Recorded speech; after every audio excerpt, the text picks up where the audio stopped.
Olá, irmãos, graça e paz. Estamos de volta, mais uma vez, com o nosso estudo. Como eu disse na última vez, paramos aqui no texto que fala sobre falava que eles comeram do sacrifício, né? Apocalipse, né? Todavia,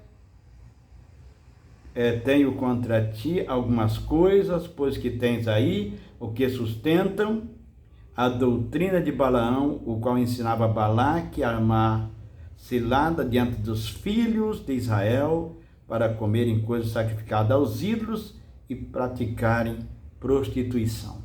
Nós paramos exatamente aqui nesse texto.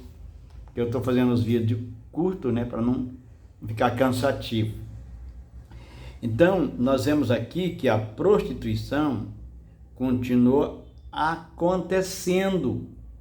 Né? Hoje, as pessoas não pararam, e isso ali foi um motivo de maldição. E hoje, tem pessoas que, caindo nesse pecado e até vivendo e achando que estão certos. Não são casados, vivem com um e com o outro. E isso traz maldição. A pessoa precisa se ater ao sexo por meio do casamento, né? Ou melhor dizendo, só praticar sexo se a pessoa for devidamente casada.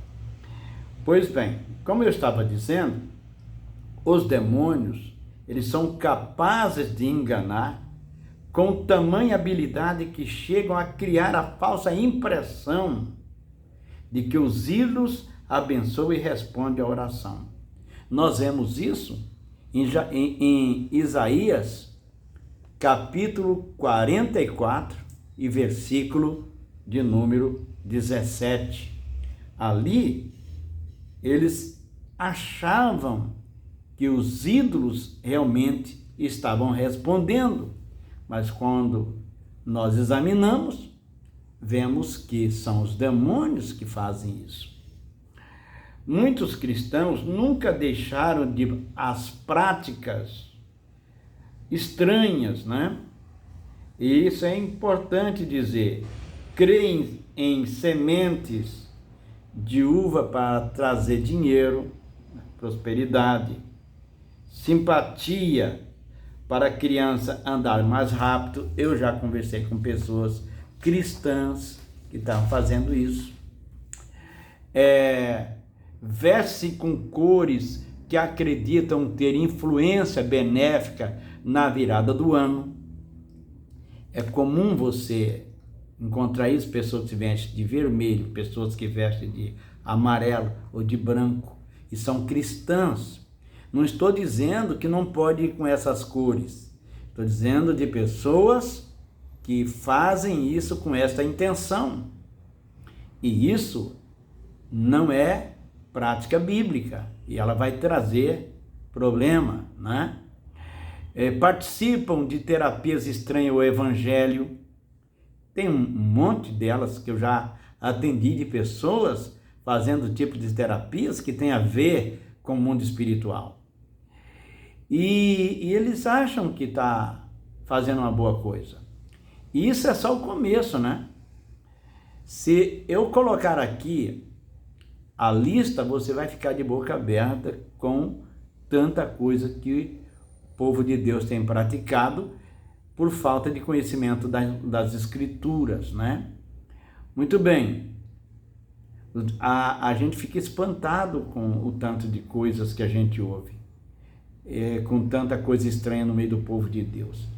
Isso sem falar de que de uma mesma boca também está procedendo bênção e maldição.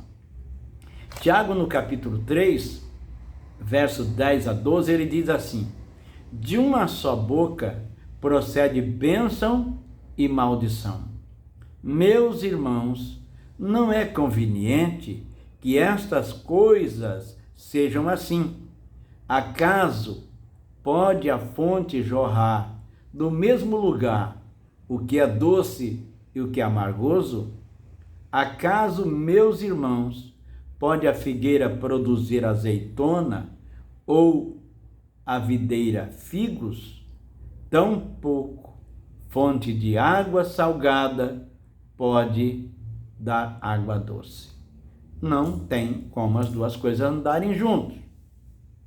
Pois bem, até aqui eu vim mostrando maldição no Novo Testamento.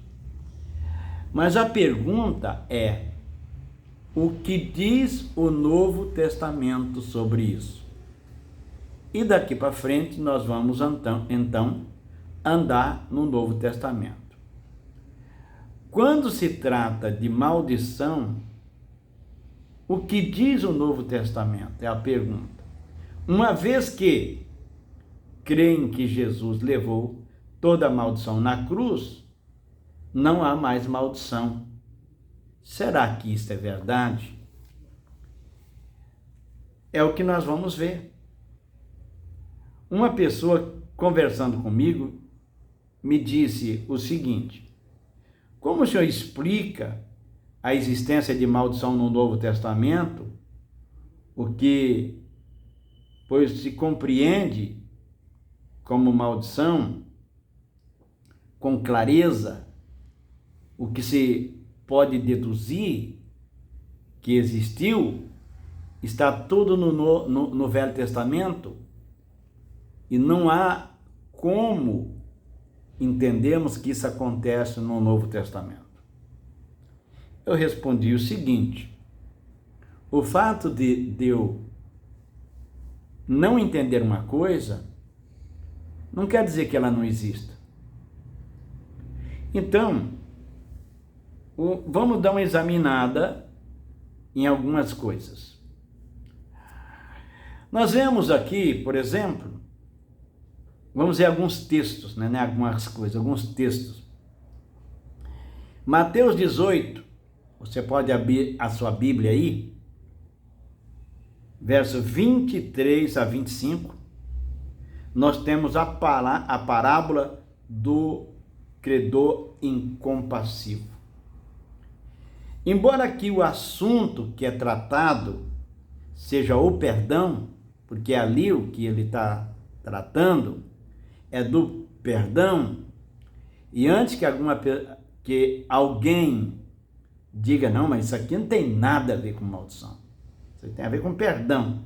Então eu já quero antecipar, dizendo que eu entendo que o texto, o pano de fundo, é realmente perdão.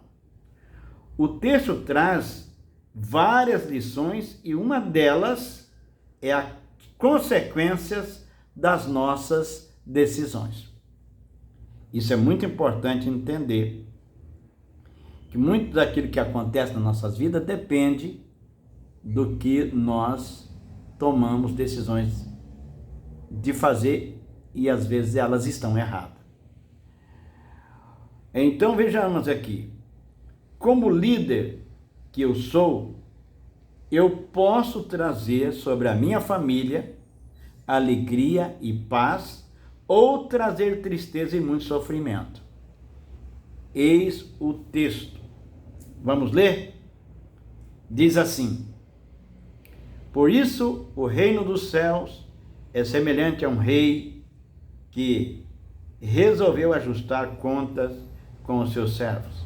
E passando a fazê-lo, trouxe-lhe um que lhe devia 10.000 talentos. Não tendo ele, porém, com que pagar, ordenou o Senhor que fosse vendido ele, a mulher, os filhos e tudo quanto possuía, e que a dívida fosse paga. Mateus 18, 23 a 25. Pois bem, o texto fala de um homem que contraiu uma dívida e, não tendo com que pagar, o rei mandou que sua mulher, seus filhos fossem vendidos e que a dívida fosse paga. A pergunta que eu faço é a seguinte: o que a mulher tem a ver com isso? O que os filhos desse homem têm a ver com a dívida dele? Eles não fizeram essa dívida. No entanto, o texto deixa claro que eles sofreram consequências por causa da atitude do chefe da família. Não é verdade? Não é isso que o texto deixa claro aqui? Né? O que fica claro é que a esposa e os filhos se tornaram escravos de uma dívida que eles nunca fizeram. Da mesma forma, um líder que faz coisas erradas, que toma decisões erradas, faz pactos errados, ele pode colocar a família debaixo de escravidão espiritual. Quando um chefe de família faz uma aliança proibida pela palavra de Deus, põe sua família debaixo de uma escravidão diabólica por causa da autoridade dele sobre a família, e o resultado é o sofrimento dos seus descendentes, porque a ordem é Deus, Cristo, aí o homem, mulher e filhos. O mundo espiritual funciona por princípio. Só quando essas pessoas chegam à idade de ter compreensão e anula essa aliança, deixa de ter validade, porque ela anulou. Só o sangue de Jesus tem o poder de interrompê-las quando elas são confessadas e são rejeitadas. Isso é muito interessante entender. Quando se faz uma aliança, ainda que lícita, e não se tem o cuidado de cumpri-la devidamente, quebrando a mesma, também se tem consequência. Alianças com decisões espirituais que um líder familiar toma e coloca sobre a família, os seus descendentes podem receber as influências dessa decisão. E nós vemos, por exemplo, que uma delas é o casamento. Quanta gente estão quebrando a aliança de casamento.